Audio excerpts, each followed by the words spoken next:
Welcome to MWEB's Entrepreneur Zone. Today I've got Monique with me from Business Accounting Network. Welcome, Monique. Thank you very much, Paul. Tell us a little bit more about your business.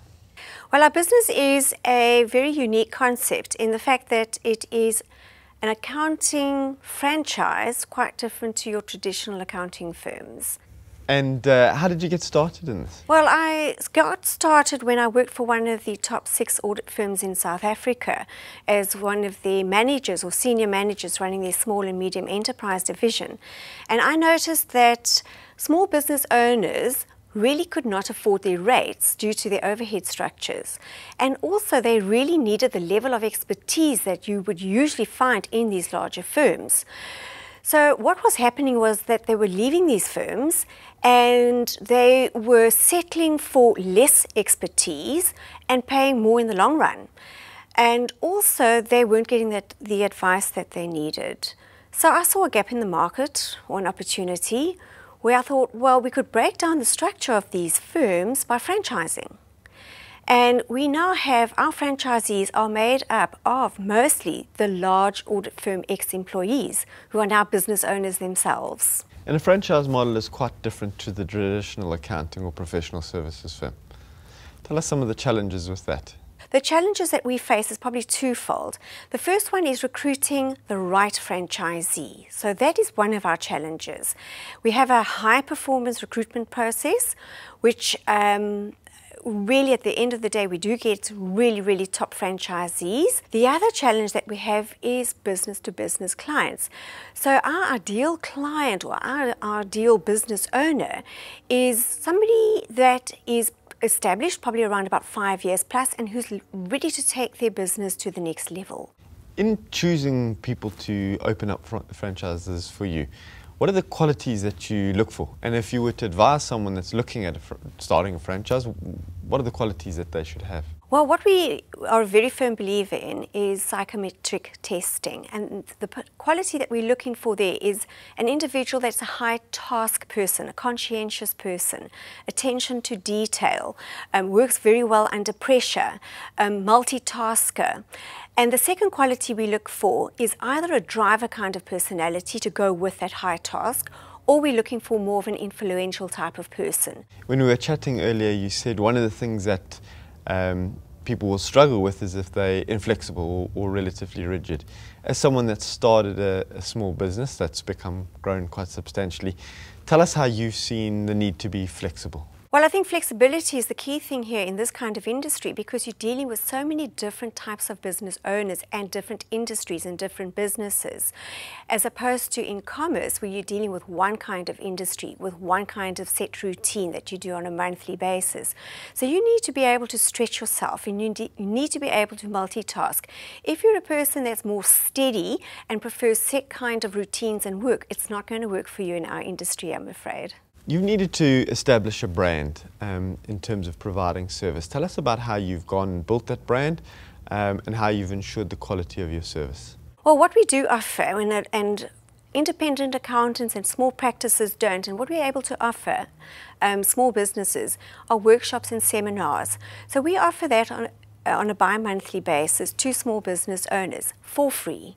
So we educate business owners in terms of what they should be doing in their business, what mistakes they might be making, and how to avoid those mistakes. And that is how we develop our brand, our one-on-one. And we have massive lead generation just through that exercise. Having seen so many small businesses, and as you mentioned, they make mistakes, what advice would you give to someone starting out in a business or a small business owner as the things that they should look out for, the pitfalls that they might be making? They need to have an investment mentality as opposed to a cost mentality. In other words, invest in core advisors when you start your business, not when things go wrong. That's great advice. How do you ensure that, small businesses, price is often an issue? How do you get your costing right and how do you exhibit value for your customers? We've got 3 ways of pricing. The first way we price is that we have what we call an hourly rate, which is actually very common in the entire industry. And that really works on the bookkeeping and accounting and the statutory returns. It's very competitive, our prices, if you consider the fact that we offer big firm expertise at small firm rates. So whether a chartered accountant or a professional accountant or a bookkeeper is supplying those services, the output is going to be exactly the same to the business owner. So we don't charge according to the level of the expertise, but we charge according to what the output of that expertise is. Then we charge fixed rates in certain of our products, and then we charge a slightly higher hourly rate for higher expertise. One of the difficulties for a professional services firm is that when you're selling by the hour, as you do, there's a limited number of hours in the day. How do you meet that challenge? Well, what we've done is we reward our clients after they've used our services for a year. We reward them with a fixed fee for all their services so that they know what to expect and they can budget going forward. Unfortunately, in the first year, that's quite difficult. And when we've spoken before, you often mention that a small business should see their accountant as a partner in the business, as someone that can really add value. Tell us a bit more about that and give some advice to our viewers on that. Well, I think a lot of small business owners tend to only think they need to see their accountants once a year. They actually do need to see them once a month. They need to get their books up to date, and also I would highly recommend that they get monthly management accounts from their accountant, because that measures the performance of the business over the last month.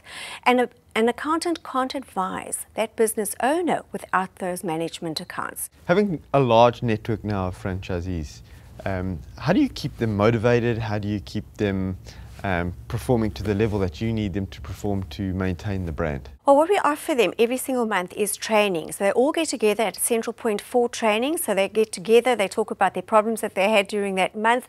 We work on a network basis where if there is a technical issue that one of them might have, they will email everybody in the franchise to see who's going to give them the answer or the right answer to that. So I think there's a lot of communication, a lot of networking. We have functions as well to keep them motivated.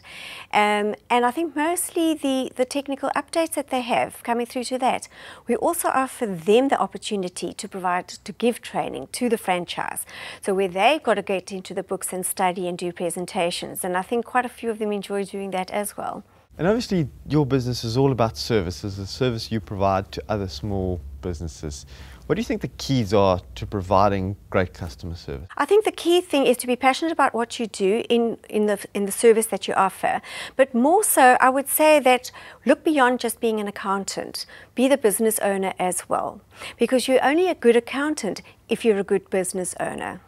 And what skills does someone that is a professional or an expert in an area need to enhance themselves in order to suddenly become a business owner? Because there's a different skill set. Yes, well, first of all, experience, especially for our franchisees. So after articles, a qualification in articles is just not enough to start your own business.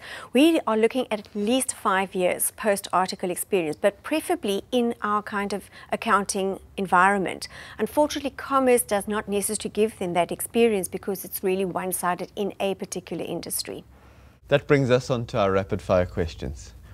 What's the best advice you've ever received? About 30 years ago, when one of the partners in an audit firm said to me, to be a good accountant, you need to be a good business person and understand business before you can become a good accountant. What's your best moment as an entrepreneur? The passion and the focus and the vision that I have. And your biggest mistake? Was starting a franchisee, being a franchisee as well as a franchisor. I stretched myself to the limits. And what do you look for in people that you work with? I look for integrity and honesty, but more importantly, I look for somebody that's got attention to detail, who's driven. What quality does an entrepreneur need to succeed? Well, first of all, they need passion. They need to also have a vision. They need to be able to work towards that vision, and they need to be able to work hard. What's the biggest inspiration to you as a small business owner? The biggest inspiration is twofold. The first one is seeing how our franchisees have grown and how they have grown their businesses through the training that we give them. And secondly, to see how our business owners have grown through the workshops and seminars and free seminars that we provide them. What would you do differently? I would not have become a franchisee to start off with. I would have gone straight into the franchisor operation. What makes South Africa a good place to be a small business owner? Oh, it's lovely, colourful and vibrant and just so many different people you meet. What keeps you up at night? To be quite honest, nothing really. If anything keeps me up at night, it's because I'm literally focusing on my goals and my dreams, and I'm loving every moment of what I do. And what gets you going in the morning? That as well. Oh yes, and coffee. Monique, thank you very much. Thank you, Paul. And thank you. We look forward to the coming weeks. We will bring you further South African entrepreneurs. I'm Paul Hobden. Thank you and goodbye.